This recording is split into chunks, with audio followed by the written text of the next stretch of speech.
Welcome in Line by Line. And today I'm absolutely honored to have Mercury Black. Hi, Mercury. Good Hey, to see thanks you. for having me. I always like to have you on my show.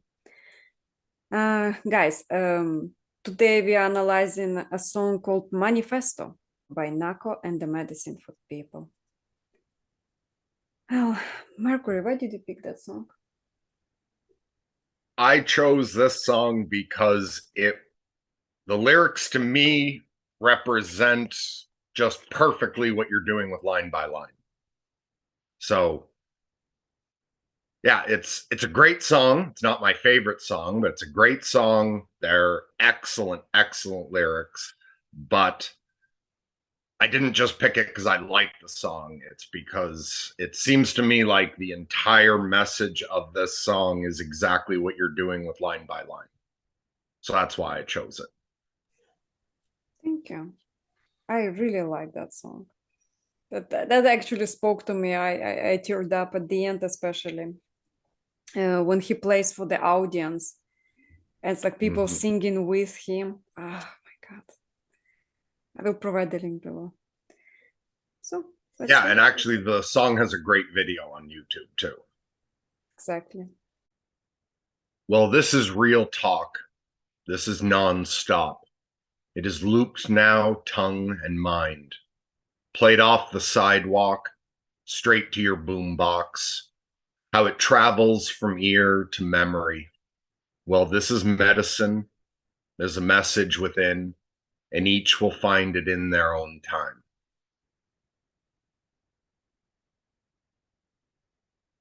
Does that bring anything to mind for you? Yeah, everything. The bonding power that music has. Even boombox, actually. I've seen them back. People start carrying them again. Oh, Weight people of are doing this. that again? Yes. I can remember doing that when I was a teenager, walking around with a boombox full of expensive D batteries, blaring music on the sidewalk. I haven't seen anyone do that in a long time. I have seen it. There is this place near Warsaw where people gather for picnics. And it's the specially dedicated place where you can have a campfire. So you have just a field and there is a sign, you're allowed to have a campfire here. And there, like people gather, they have campfire, and everybody has an actual boombox with them, and they kind of play it for everybody who can hear in the vicinity. And it felt so good. It felt so different from the internet. Like just being out there and seeing a lot of people just having fun. That that that actually had a big impact on me because I spent quite a lot of time at home on the internet talking to people, which is valuable, but still on the internet. How about you? And I want to point out with these lyrics that, like, right from the beginning, it reminds me of what you're doing with Line by Line. When it says, well, this is real talk, like just that, because everything you do is so authentic. It's all like it's real talk. You're present with the person.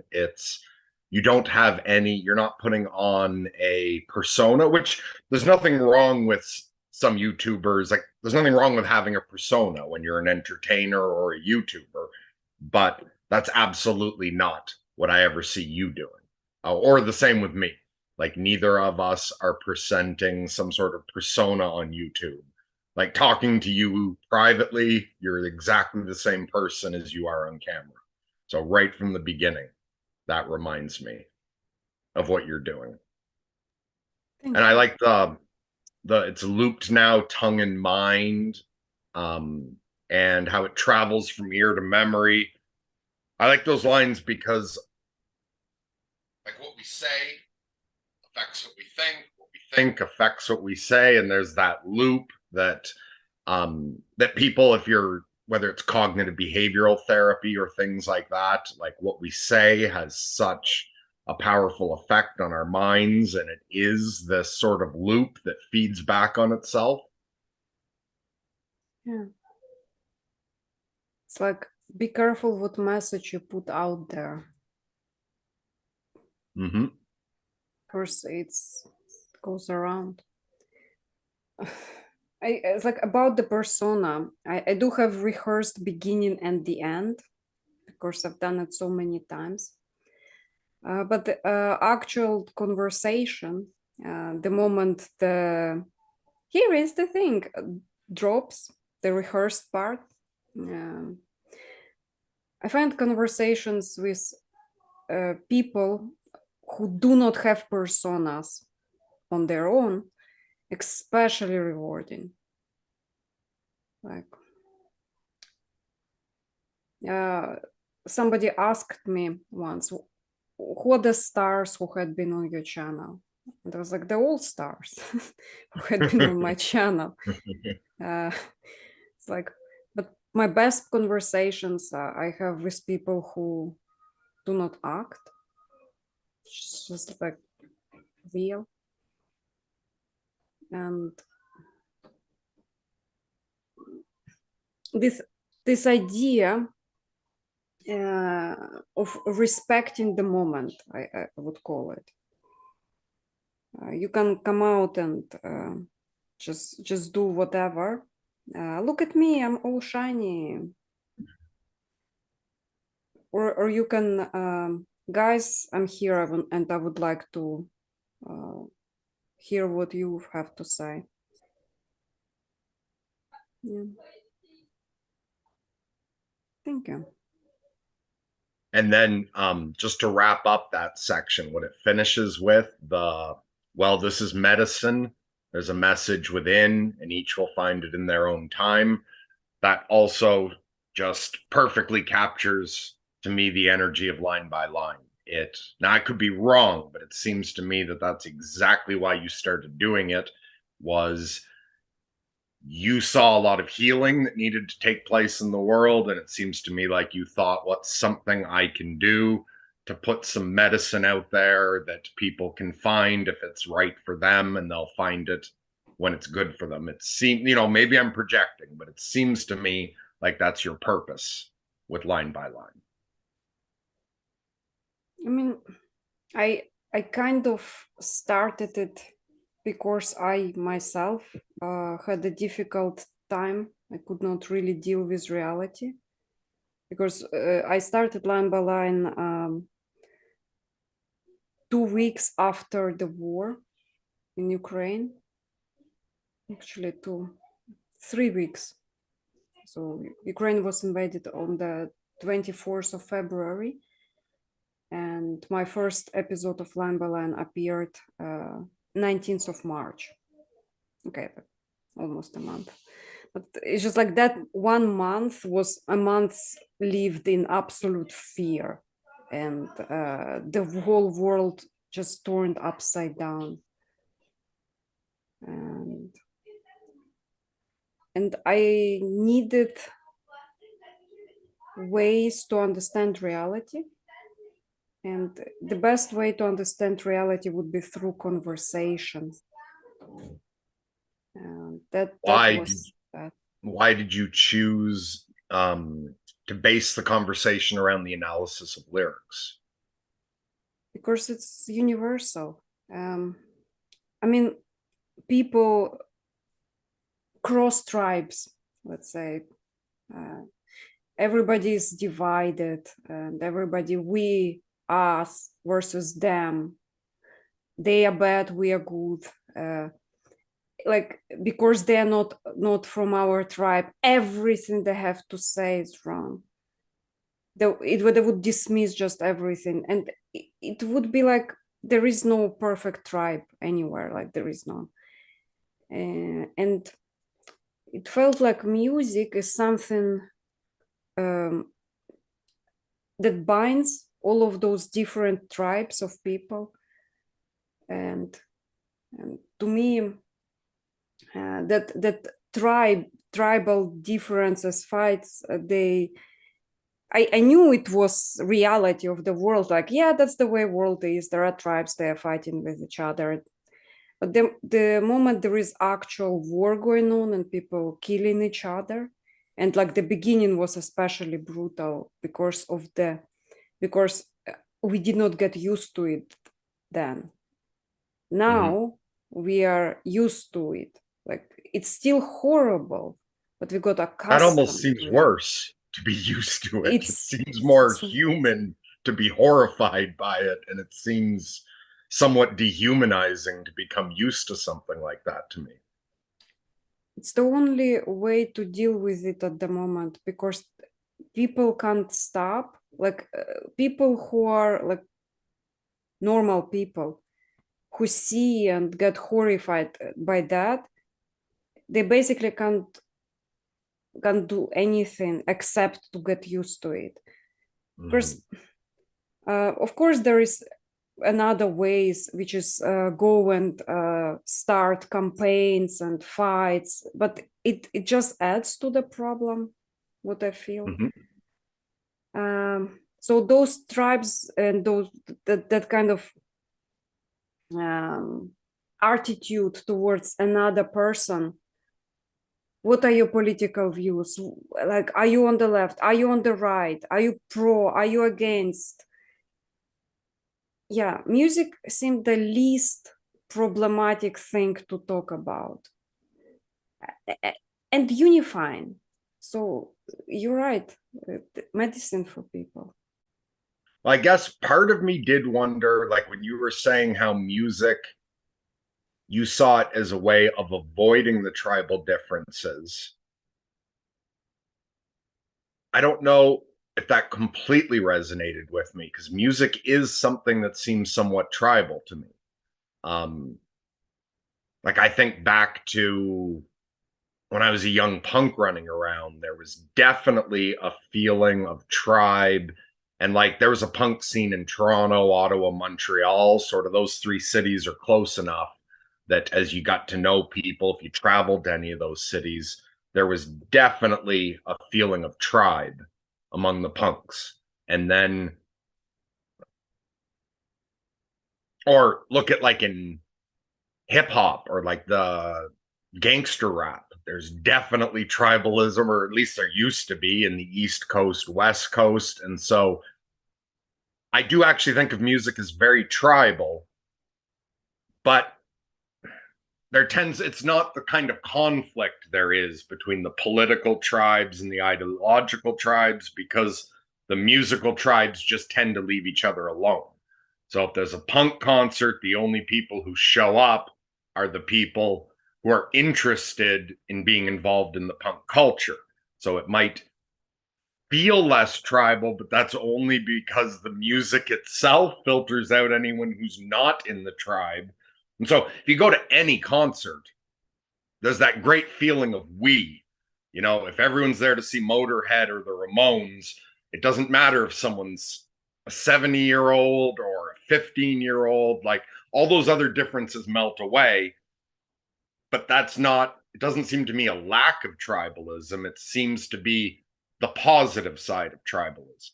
Like Noah Yuval Harari Mm-hmm. um, talks about nationalism, like that we often think of nationalism in the negative way, but he points out that there's the positive and the negative to nationalism. So the negative of nationalism is hating anyone outside your country. The positive side of nationalism is loving everyone within your country. And he points out that it's a miracle that people pay their taxes so that somebody they've never met before can get medical care. I see that, to me, it seems that music isn't untribal. It just manifests the positive side of tribalism. So the negative side of tribalism is hating other tribes. The positive side of tribalism is loving everyone within your tribe. That's interesting, actually. Okay, let me explore that idea a little bit more.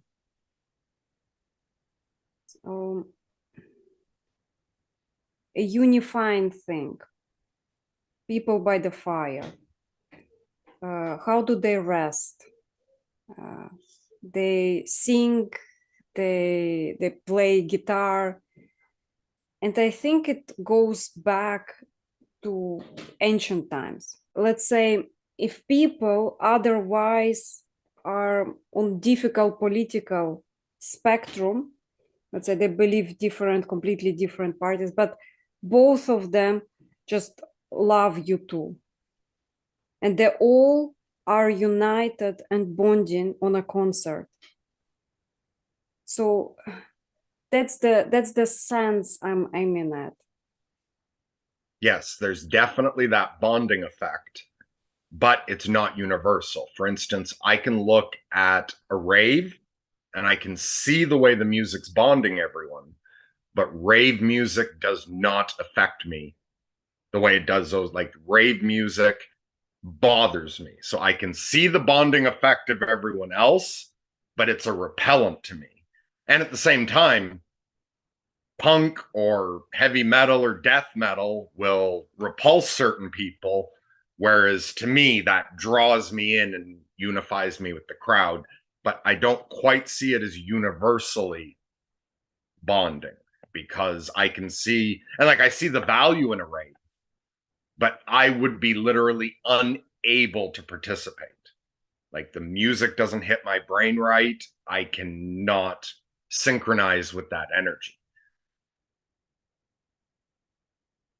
Although, also, when you said, when you brought up the bonfire, then you said, people will play guitar around the bonfire. Before you brought up the guitar, my first thought went right back to the ancient days and people sitting around a bonfire way back when music was first invented.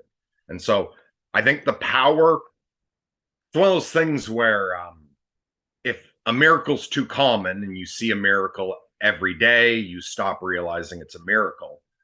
I think both fire and music are magic, but it's a magic that's so common nowadays that we forget it's magic. But initially, fire was seen as a gift from the gods. There's the myth of Prometheus and whatnot. So originally, to humanity, fire was magical.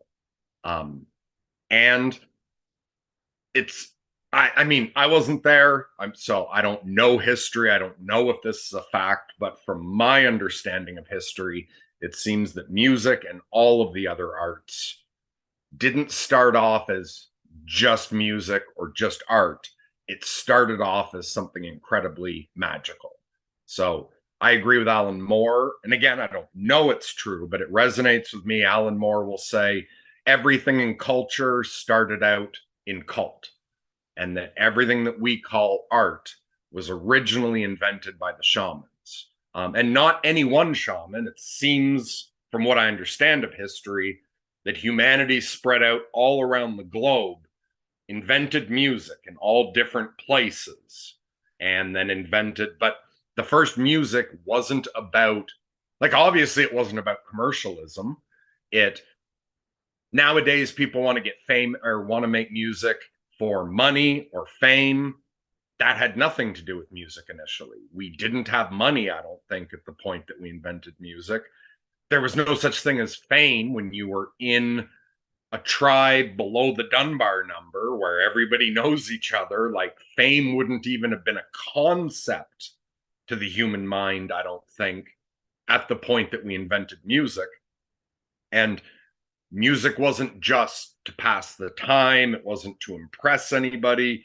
It, from my understanding, came from the shamans all around the world looking for the ways to connect with divinity. And it was a very powerful part of our evolution. So to me, fire, music, and all the other forms of art are absolutely magic. It's so common now that we don't think of it as magic anymore. Yeah, actually, chanting can get people in altered state of consciousness, even chanting the same things in a rhythmic way. I go to a cappella classes, and there we actually improvise music, and I feel every time like we absolutely unite as one organism. Somehow it's magic is something that is not yet explained by science.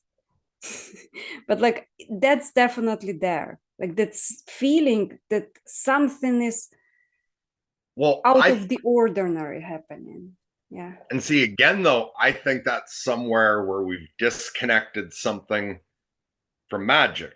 I don't see, like, okay, if you divide the world into magic is what science can't explain, then what you said is true. And that is, I think, the most common way of looking at it. But Mm-hmm. for me, science also initially was fucking magic. Then we separated it from the divinity and called it something different. So I think, again, all of culture starts out as cult. Our science, like chemistry, began as alchemy. And I don't even see, like, I do understand that this isn't the normal way of looking at it, but I've seen it for so long, I have trouble understanding why no one else sees it that way. It's if science is about inventing symbols and ways of discovering the mysteries of the universe. And what is the universe? It's a miracle of God. Like the language of mathematics is another magical way of connecting to divinity. Yeah. So I see the science as mixed right in. So I don't divide it anymore. I just think, yeah, I see magic in all of this. And it's just that we divide it all up. The original, all the original alchemists, they were doing all the things we consider mystical and spiritual and all the things that we consider scientific, and they considered that all one process.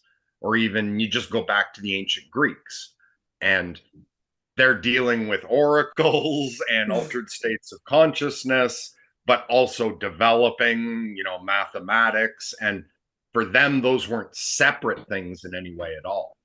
It was unified about all the different ways of understanding the nature of reality and God. Hmm. And it's not just like you had said, chanting alters states of mind. It's not just chanting. Rhythmic drumming alters states of mind. Static dancing alters people's states of mind, and just sound alters. Like you hear a certain note, and it's a sad note. Like that's magical. There's just a vibration in the air, and it fills it. Like we think of magic as pulling something out of nothing.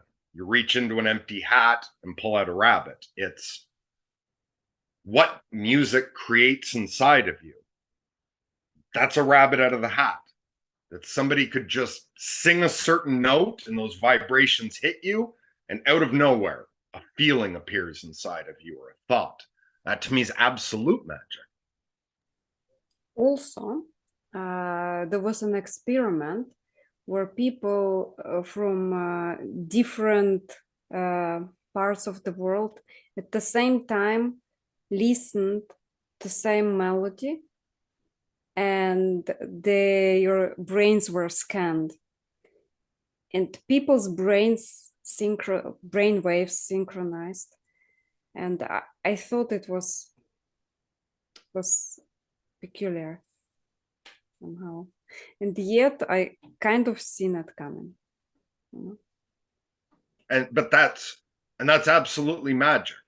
To think that you could just create a vibration that will make people all over the world cause a reaction inside of their brain. Like you could do it to 1,000,000 people at once. That's how have we forgotten that that's magical and amazing? Yeah. Well, this is music. This is how I use it. It makes you move and move the movement.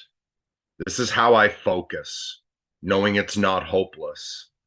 But it sure starts with me and ends on a whole note. Musical medicine, this is my healing for past and present, future things to come.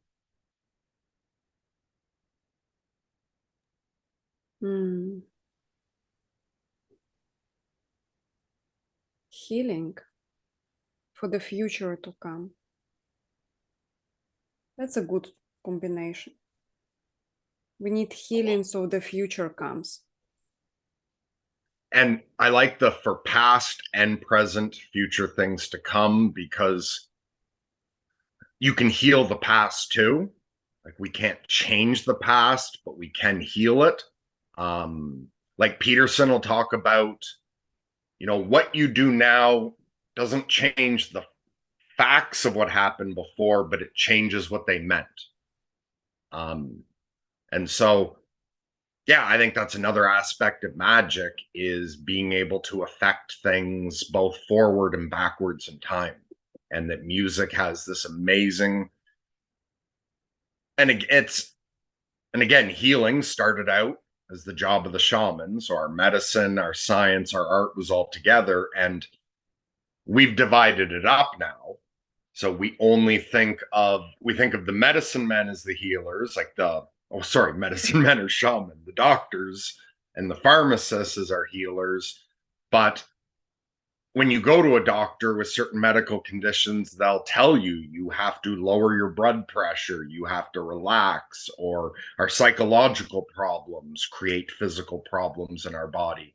And so at one time, it was both the herbs and the medicines, as well as the sacred symbols and the music that would heal you. So, yeah, I think this song demonstrates. I would be shocked if Nahko didn't agree with me on all of this. It seems like this is all locked right into his lyrics, that music isn't just music. It's like a non-chemical drug. You think about what drugs do. They alter your state of mind. They alter your hormone balances. Music does all of that as well. Yeah, I definitely heal with music. There is this way of singing, like humming, that comes from my mom, and my mom got it from her mom, and her mom got it from her mom, and it goes way back. And it's like this lullaby thing. And each time I want to connect with this energy of mother, somebody who gives birth, who kind of heals you, protects you, I just like do that. I'm doing that sound, and it's felt on the skin almost. That's how beautiful it feels. I even have a song called Healing, where I just like nothing but just vocals with special intent to heal. Like right now, what I do is healing. Yeah, that's a beautiful example of it traveling through time. Yeah. That humming is in the past, in the present, in the future. I see people stressing over space and possessions out of fear and a need for visual aids of our abundance. Give me examples or something tangible, something I can get my hands on and find real meaning. Where is the medicine? Well, I've been searching, and I suppose each will find their own kind. And there, in the way it wraps up, reminds me of what I was saying earlier about how music is, to a certain degree, tribal. The searching for medicine, and that each will find their own kind. Some people will find a rave very healing, and I don't. And other people will find a Motorhead concert very healing, whereas someone else won't. But just like with actual pharmaceuticals, The same medicine doesn't work for everyone. Everyone has to find what medicine heals them. I'm thinking about give me something that I can get my hands on and find real meaning. Something I can grasp, something I can actually understand. And like the only thing I can actually suggest is music still. Yeah, you're right. Perhaps that's why the first thing I thought was music. You know, the reason for us to do something is not simple. There is not one, let's say, explanation to why we do what we do. It's a chain of them. It's like a domino effect of things. Yeah, and there's multiple things that we're aware of that contribute to each moment, like what we do, and then there's also a pile of it under the surface that we don't have any idea whatsoever of. Yeah. It's amazing how much of ourselves we are not aware of.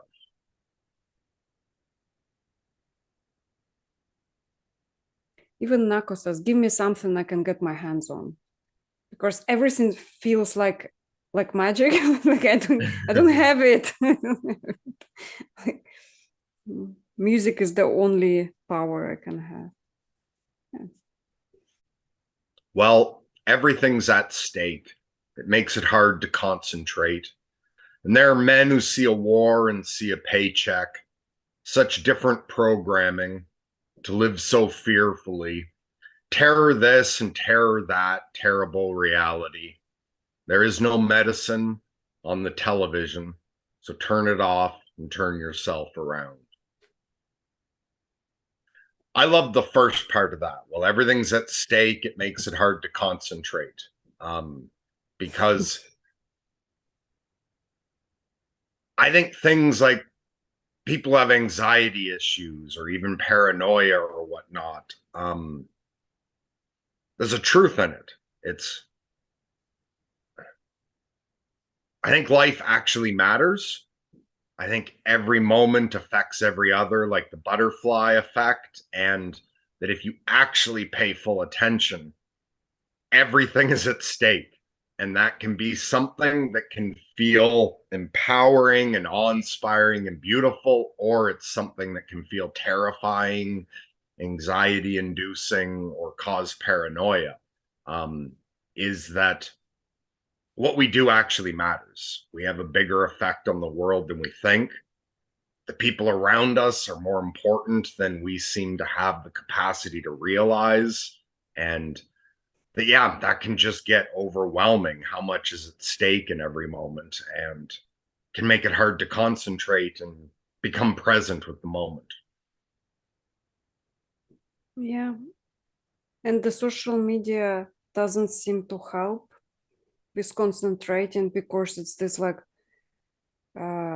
fear, outrage, and like, look at this horrible threat or that horrible threat or that horrible threat. And everything is Terror this and urgent. terror that, terrible reality. Yep. Yeah. Yeah, that's why I stopped using social media like a long time ago. I think it's been, it's probably 10 years ago that I used social media for a while, and then I just, in my mindfulness, noticed it did not have a good effect on me. And so I stopped using it completely. Yeah, that's a good call. I use it for advertising, YouTube channel, putting out some sort of messages out there. I do not. I learned not to get caught in arguments in there. So, That is but such a that's a pointless waste of energy. Yeah, it's a skill. I had to, it was a bumpy road to obtain it.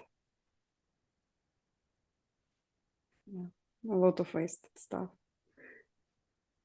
But even those mistakes and that wasted time is part of the path. There's something to learn from that experience as well. You need a reason to turn yourself around, right? Or usually it takes more than one reason, like you were saying before. There's always such an intricate web of reasons and motivations for everything. Exactly. But that's something, again, that music does. Music makes people move and turn around. And like someone who's just sitting completely still, you can turn on music and they start moving. Yeah. There is some music that makes me run and turn it off. If I hear it, I was like, no, kind of. And then there is some music which I hear, I run and like louder. Music makes people move in many ways. And let's just face it, the world's fucking racist. Even the most peaceful of us get caught in the trend. To live cohesively is almost a fantasy. And we ought to know it starts with humbling our egos. What is the medicine for cultural wounding? Has its moments, has its melodies, has its time.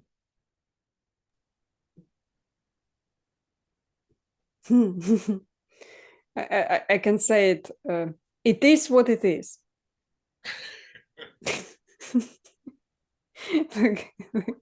Yeah, the world is like that. Heal, basically. Easier said than done, right? Until it's done. That's the funny thing about it. Something is impossible until it happens, and then when it happens, nothing but that can happen. Until it's done. Well, it has time. Everything has its time. Yeah. What do you think about humbling our egos? I interpret that as meaning like when you humble something, you put it in its place. And so I don't think the ego is something you need to completely get rid of. It's that it needs to be put in the proper place and it needs to work harmoniously with the rest of the self. And so, like, I know for myself, before I got hit by the bus, I was trapped inside my ego. My ego was everything. That was me. Also, every thought, every emotion was me. I had no like executive function in my brain. I had no mindfulness. It's if you let it, the ego will take over and say, I am everything. And if you're caught in that, you're not going to find peace. Peace is found when you can learn to connect to the deeper parts of yourself, to recognize that the ego's far from all of you, and to recognize that the ego serves a purpose and is part of the entire self, but it needs to be humbled down. Well, depending what state you're in. Some people don't need their ego humbled, but if you're in the kind of state I used to live in, then you definitely need your ego humbled because it's marching around claiming to be king shit.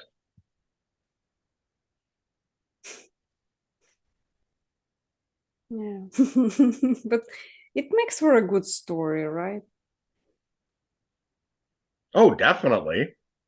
It makes us interesting characters. It's like Alan Watts talking about some Buddhist that was, all enlightened and whatnot, and saw like so from his perspective, the Christian story of you've only going to live one life, and there's all these strict rules, and you're going to go to hell if you get it wrong. That someone asked that this enlightened individual why they don't try to to, go down to the Christians and teach them, like, look, they're all caught up. They're terrified of hell. They're, caught up in this story. Why don't you go enlighten them? And he says, why would I change anything? They're playing a beautiful game. Like, what is a more dramatic game than to believe all that wholeheartedly? And so his point was sort of like what you just said. Like, yes, that's not the whole reality, but look at what a gorgeous adventure that creates. And I think built into that is the trust that when they need to see beyond that, they will. So you could look at a loved one who's trapped in their ego, and you could think, oh, I've got to liberate them from that. Or the same way people do on social media about everything.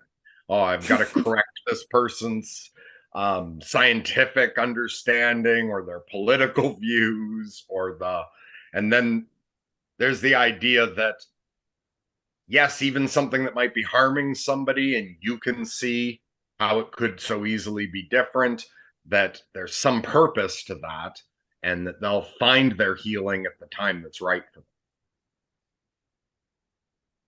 them. Imagine this reality where somebody lives as a king without understanding how other people live, and the same person gets knocked down and then understands how other people live. That is such a vast experience, though, to have both of those perspectives. It's a person that can talk to kings as well. I am a king, or I used to be a king, but like, because we are the combination of past, present, and future. We are all of this. So even if you used to be, it's still in you. All that experience, you have it. And I find it enriching. That reminds me of the book Siddhartha, when he says something like, the sinner is not on their way to becoming a saint. The saint is present in the sinner, and that the Brahmin is present in the robber. That it may take time for us to see the different aspects of that being, but it's all there all at once, is what that reminds me of. Has its moments, has its melodies, has its time, and all at the same time. Like the music. I love it. Actually, like, this is almost surreal conversation that we are having right now. I kind of, it always like that actually with you. Like, each time I talk to you, it feels like you're getting me into surreal space. Like, look at that. It's well, I think we also live in a very surreal time, because we divided up magic and separated it into the mysticisms over here and the sciences over here. But we're at this odd place where both are progressing so far that they're coming back together. So this idea of past, present, future all being simultaneous used to seem scientifically like nonsense, but since Einstein and the theory of relativity, the scientific view is now, though there's the respectable concept of the block universe, that past, present, and future are literally, like, scientifically all there at the same time, and that we're moving forward. And then quantum mechanics and all of that stuff has also finally shown scientifically what the mystics have been saying, that what we think is solid isn't solid. It's something you can't see that is magical. Science now shows the table that I perceive as solid is not solid the way I'm perceiving it. It's empty space with bundles of not even particles, bundles of probability waves. Like, what even is that? Or right around to Donald Hoffman's work, where not coming from any place of mysticism whatsoever, simply applying game theoretic mathematics to evolutionary theory, his math showed him that he was living in what he calls an interface, that his consciousness generates an interface for him to interact with a mysterious universe beyond his understanding.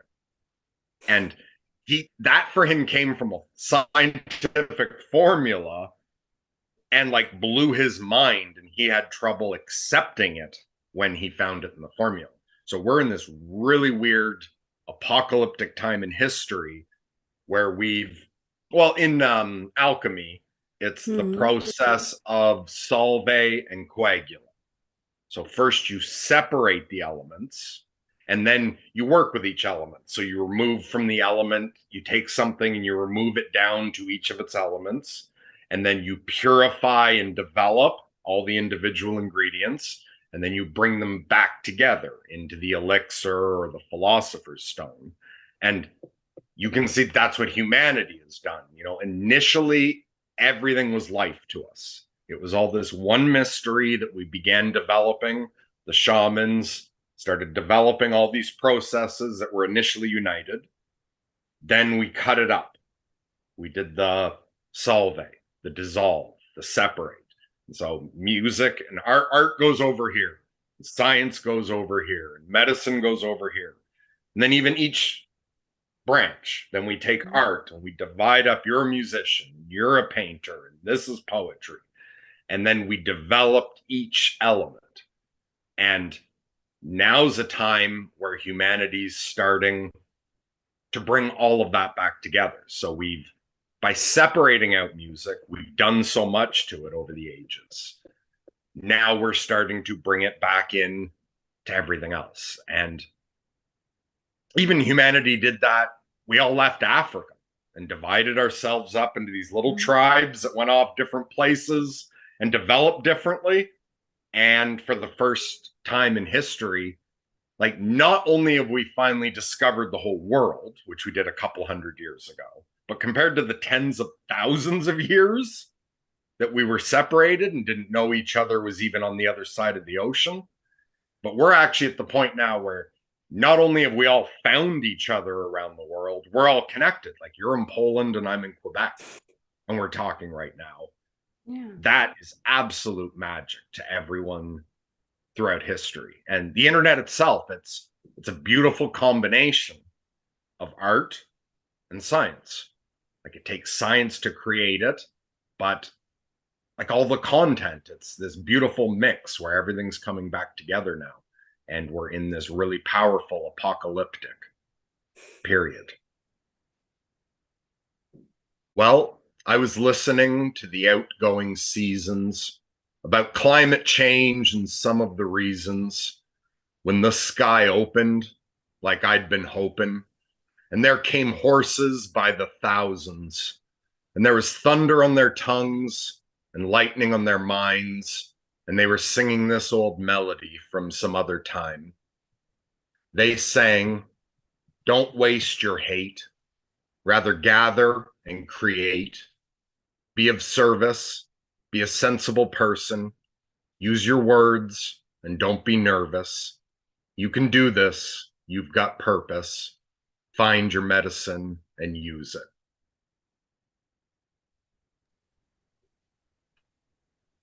That's exactly how you talked. Just come together. Be one with the world. Like, harmony comes to mind. I remember in the video he was singing with others. Yeah, the end of the video is really beautiful for that, where it cuts to the live concert footage and him singing with everyone. But to me, I don't know how it sounds to you, but to me, the lines while I was listening to the outgoing seasons about climate change and some of the reasons, to me, that's capturing the apocalyptic energy, like the outgoing season, meaning the past age changing, and that we're in this time of that seems so terrible, climate change and all the reasons to fear. Um, and then to me, it's that moment of revelation is, and then the sky opened like I was hoping, and there came horses by the thousands. To me, that's just the metaphor for the divine, like that could be angels coming or gods flowing out of the sky. And there was thunder on their tongues and lightning in their minds. And they were singing this old melody from some other time. That to me just seems like the feeling of listening to the energy of the world right now and sensing that one season's passed and it's this tumultuous time where it seems like we could destroy ourselves so easily in so many ways, and that what we need is that divine miracle of the gods opening up the sky and bringing back the ancient song that was always meant to heal everything. I was thinking horses is the wilderness, kind of. But he says the wilderness comes from the sky. Unless it is a thing that I'm missing in legends. Well, to me, horses wouldn't be the wilderness. Horses are the union of the wilderness and humanity. Like horses and dogs are the two animals that very strongly bonded with humans. And like, look at a great horse rider. Like there's the idea that some tribes, when they first saw someone on horseback, thought it was one animal, and that's where centaurs come from. It's when you look at a person on a horse, they've unified into one thing. Like when a person bonds with a horse, the way they can move together, it's like one animal. And so to me, the horses are that bridge between the wilderness and humanity, the same way that the lowercase g gods and the angels are the bridge between ultimate divinity and humanity. That's what it is. They're a uniting force. By the thousands. Could the horses take people somewhere to a new place? Is it a symbol of change? Yeah, I don't know. I would like to ask Nahko what he meant as well. Or guys, like leave the thing in the comments. Although I also don't think it necessarily matters whether an artist realizes everything their art means. So if someone says, I read your poem and I got this out of it, and the artist were to react of, no, I didn't mean that at all. That's not, if they were to think that's not in there, you made it up. I don't think that's accurate, because a lot of artists talk about not knowing where something comes from. Like even Stephen King will say he doesn't feel like he makes up the stories, he finds them. And we've always had legends of muses or gods of inspiration. So I think the same way that we don't understand all our motivations for each action we take, artists don't understand where they're getting their art from. An artist doesn't necessarily understand the meaning of everything. And I think a lot of artists, if you notice, whether it's music or a painting, you'll try to add something and it either feels right or not. And you might want to put a bunny in the picture, but somehow it feels wrong and you don't know why, and you just can't add it. It's the symbols and the ideas we work with guide us. And I think there can be all kinds of things hidden. Like even what I'm saying may have some meaning that I am not consciously aware that I'm putting into what I'm saying, but I don't know where these thoughts are coming from. And I don't know how planned or how harmoniously in sync the source of my thoughts are with everyone listening. So for all I know, there's a secret message in what I'm saying. or a dozen secret messages in what I'm saying, intended for a dozen different people. And to me, I don't think it's obvious that that would be a delusion on the person's part. I don't know how thoughts work. I don't know the totality of what any of us are. And so I find it completely believable that artists will pass on messages that they have no idea they're putting into their work. Artists will create like this sort of mirrors. Every song is a mirror, and we will see things that are salient to us, the things that are important to us today. Like even in those lyrics, there were so many words that passed by my perception, but then there were some phrases that caught my attention. And the same with you. When you say messages, there are some of those messages that just like really, really, really straight to the heart and to the point. And some of them are straight to the heart and to the point for another person who will hear. And of course, there are messages, like we always say a message. So there are signs everywhere. It's like, for some reason, each time you talked about alchemists, I thought about the book by Paulo Coelho called The Alchemist. The I entire haven't read book that was yet. it's an easy read. I'm sorry, all Paulo Coelho fans. Paulo Coelho is very easy read. That's It's not like, something to apologize for. It's a compliment. oh yeah. Oh, I've been spending a lot of time with very well-read people, and they kind of dismiss teachers who have very, very direct and simple way of expressing themselves. And I think that rubbed off a little bit. There's value to that perspective as well, because we need the mix. But on the other end, you can think of it as the most brilliant person being the person who can say something the most simply. That if it takes you 10 pages to describe something and someone else can say it in 2 lines, that, yeah, you can be more impressed by either, depending what experience you need to have. So one person will be more impressed by the 10-page essay and think, oh, the other guy's making it too simple. And someone else will be in awe of the person who can say it in 2 lines. Like the way Peterson's impressed with Nietzsche at what he can hammer into a single sentence.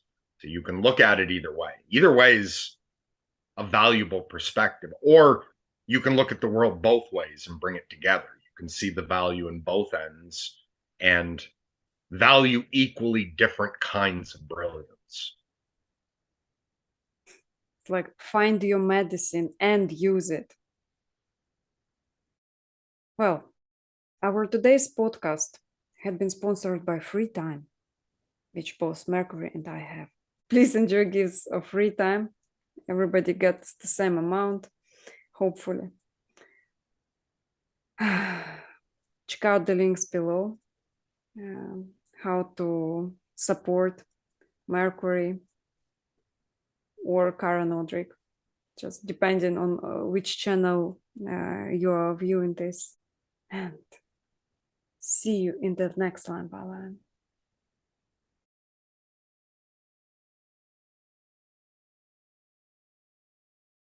Excellent. I will be back. And you were right. Before we started, you said I would have plenty to say. As we took that break, I was surprised. I was like, oh shit, I had tons of stuff to say. And yeah, that's what it's like. That's the magic of it.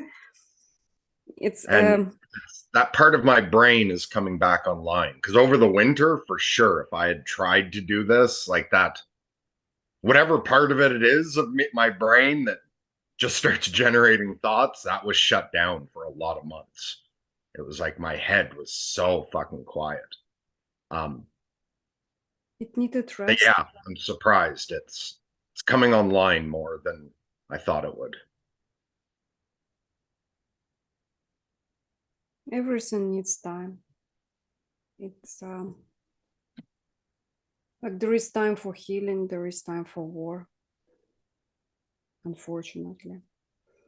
People bond through music.